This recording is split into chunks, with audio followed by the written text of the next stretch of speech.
அலைக்கும். Welcome back to Shan kitchen. இன்னைக்கு நம்ம என்ன பார்க்க போறோம்னா எப்படி 10 நிமிஷத்துலேயே ஈஸியான பிரேக்ஃபாஸ்ட் செய்யறதுன்னு பார்க்க போறோம். ஈஸியான மக்ருனி செய்ய போறோம். வாங்க அது எப்படி செய்யறதுன்னு பார்க்கலாம். அதுக்கு முன்னாடி நம்ம சேனல் சப்ஸ்கிரைப் பண்ணாதவங்க மறக்காம சப்ஸ்கிரைப் பண்ணுங்க. பக்கத்துல இருக்க பெல் பட்டனையும் கிளிக் பண்ணுங்க. ஃபர்ஸ்ட் அதுக்கு நான் தண்ணி நல்லா கொதிக்க வச்சிருக்கேன். நல்லா 2 கப் தண்ணி கொதிக்க வச்சுக்கோங்க. 1 கப் மக்ருனி ஆட் பண்றேன்.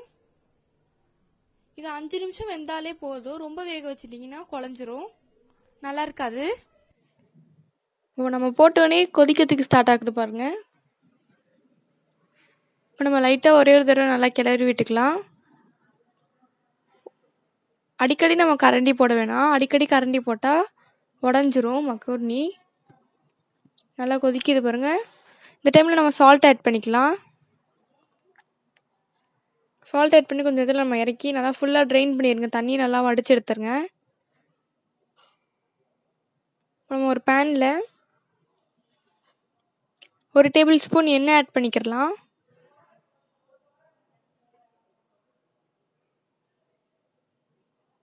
நீங்கள் ஆலிவ் ஆயில் கூட ஆட் பண்ணிக்கலாம். ஒரு வெங்காயம் ஆட் பண்ணிக்கலாம். வெங்காயத்தை நல்லா வதக்கிடுங்க. நல்லா வதங்கணும்.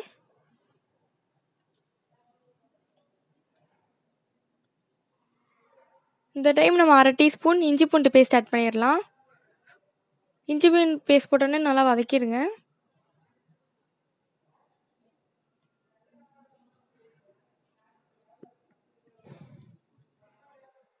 நல்லா வதங்கிட்டு இருக்கு பாருங்க. இந்த டைம்ல நம்ம பீன்ஸ் ஆட் பண்ணிக்கலாம்.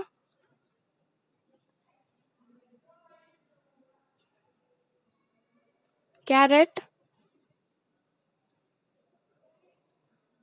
1/4 டீஸ்பூன் மஞ்சள்தூள் ஆட் பண்ணிக்கலாம். இது எல்லாத்தையும் நல்லா மிக்ஸ் பண்ணிக்கோங்க.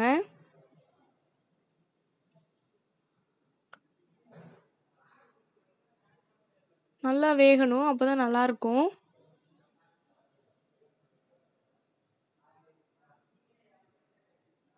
நல்லா வெந்துட்டு இருக்கு பாருங்க. இந்த டைமில் நம்ம மீல் மேக்கர் ஆட் பண்ணிடலாம். உங்களுக்கு ஈஸியாக கிடைக்கும். சூப்பர் மார்க்கெட் நார்மலான கடையில் கூட கிடைக்கும். சால்ட் ஆட் பண்ணிக்கோங்க.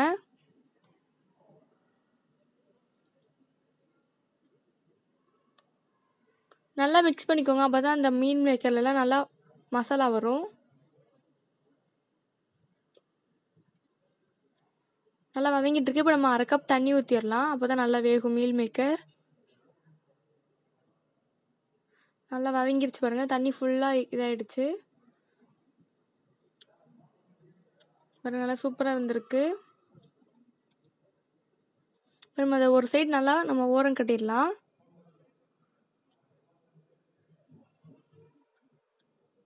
இப்போ நம்ம 2 முட்டை ஆட் பண்ணிக்கலாம். நீங்கள் வெஜிடேரியன்னா அப்படியே ஸ்கிப் பண்ணிக்கோங்க எக்கை. நான் வெஜிடேரியன் நீங்கள் சாப்பிடுவீங்கன்னா எக் ஆட் பண்ணிக்கலாம், சூப்பராக இருக்கும். அப்படி உங்களுக்கு எக்கு வேணும்னா ஸ்கிப் பண்ணிக்கோங்க. எக்கு போடாமலேயும் நல்லாயிருக்கும். கொஞ்ச நேரம் நம்ம விட்டு மிக்ஸ் பண்ணிக்கோங்க. அப்போ தான் நல்லா உங்களுக்கு முட்டை நல்லா வேகும். போட்ட உடனே நல்லா மிக்ஸ் பண்ணக்கூடாது. அதே சமயம் எல்லாத்தோடையும் சேர்த்து மிக்ஸ் பண்ணிடக்கூடாது, வேகாது. நம்ம தனித்தனியாக மிக்ஸ் பண்ணிவிட்டு அப்புறம் 2ஐயும் ஜாயின் பண்ணிக்கோங்க. இந்த மாதிரி ப்ரெஸ் பண்ணிக்கோங்க. அப்போ தான் முட்டை வேகாமல் இருந்ததுன்னா நல்லா வேகும். இப்போ நம்ம கொஞ்சம் கொஞ்சமாக சேர்த்துக்கலாம்.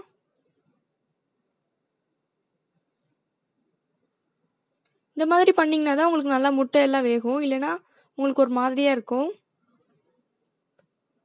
எல்லாத்தையும் நம்ம நல்லா மிக்ஸ் பண்ணிட்டோம். நல்லா ட்ரைன் பண்ணி வச்சுருந்த மக்ருனி ஆட் பண்ணிக்கலாம். கரம் மசாலா தூள் 1/2 டீஸ்பூன். நல்லா மிக்ஸ் பண்ணிடுங்க.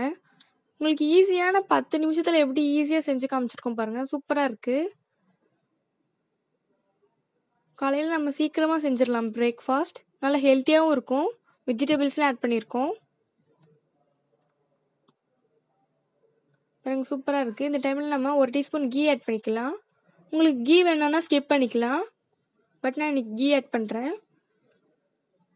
லைட்டாக மேலே நம்ம கொத்தமல்லி ஆட் பண்ணிக்கலாம். பாருங்க சூப்பராக ரெடி ஆயிடுச்சு. நல்லா டேஸ்டியான பிரேக்ஃபாஸ்ட் ரெடி ஆயிடுச்சு. சூப்பராக இருக்குது. பாருங்க எப்படி இருக்குன்னு. சூப்பரான பிரேக்ஃபாஸ்ட் மக்ருனி ரெடி ஆயிடுச்சு. இந்த டிஷ் பிடிச்சிருந்தா லைக் பண்ணுங்க, மறக்காம சப்ஸ்கிரைப் பண்ணுங்க, பக்கத்தில் இருக்க பெல் பட்டனையும் கிளிக் பண்ணுங்க. அப்பதான் நான் வீடியோ போட்டால் உங்களுக்கு உடனே நோட்டிஃபிகேஷன் வரும். பாய், நம்ம நெக்ஸ்ட் வீடியோவில் பார்க்கலாம்.